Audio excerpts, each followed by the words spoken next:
বুড়ি মরে গেল। বুড়োটা ভাঁজ হয়ে থাকা চামড়ার মাঝে ছোট্ট বসে যাওয়া চোখখানা দিয়ে দেখল। কিছু জল চোখের কোণ থেকে ঝরে পড়ল। লোক দেখানো শোক চলল কিছুদিন। তারপর যেন এক নাটকের সমাপ্তি ঘটল। বুড়ির ব্যবহৃত শাড়িগুলো নিয়ে চলতে থাকলো মেয়েদের ভাগাভাগি। কেউ বালিশের কভার বানাবে, আর কেউ বা বানাবে বিছানার চাদর। কেউ কানের দুল নেবে, আর কেউ বা নেবে বালা জোড়া। যার যার নিজের সংসার থেকে যেন একটা বোঝা নেমে গেল। বুড়োটা একা একা বসে দেখতে থাকে তাদের কাণ্ড কারখানা। মনের বাজারে স্মৃতির দর কষাকষি করতে থাকতে থাকতে একসময় বিক্রি হয়ে যায় মস্তিষ্কের থেকে ফাঁক ফোকর দিয়ে জমে থাকা স্মৃতিগুলো।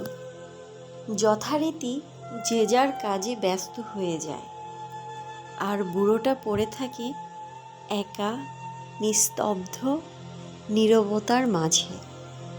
নিরুপায় হয়ে হাতের লাঠিখানায় ভর করে পায়চারি করতে থাকে এদিক থেকে সেদিক।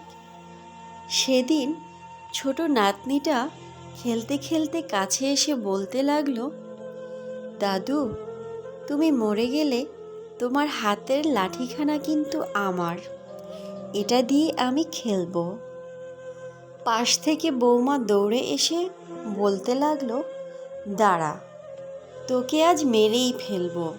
এসব কথা বলতে নেই, কতবার বারণ করেছি তোকে, তারপরেও তুই শুধু এসব কথা বলেই যাচ্ছিস। বৌমার কথা শুনে বুড়োটা হাসে। যে বৌমার এত শাসন, সে বৌমাও প্রতিবেশীর কাছে গল্প করে, বুড়োটার যখন এতই কষ্ট, সে তো মরে গেলেই বাঁচে।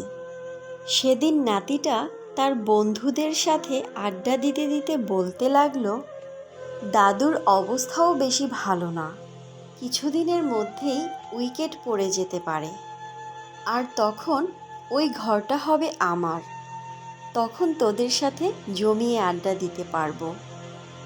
বেচারা বুড়োটা তখন শুধু আকাশের দিকে তাকিয়ে দীর্ঘশ্বাস ছাড়ে। বুড়োর দুই ছেলের মাঝে প্রায় দিন ঝগড়া তো লেগেই থাকে। বুড়ো কার কাছে কদিন খাবে, এই নিয়ে। বুড়োটা আজ কারো বাবা নয়, আজ কারো শ্বশুরও নয়, আজ কারো দাদুও নয়। বুড়োটার এখন শুধু একটাই পরিচয়, সেটা হলো বোঝা।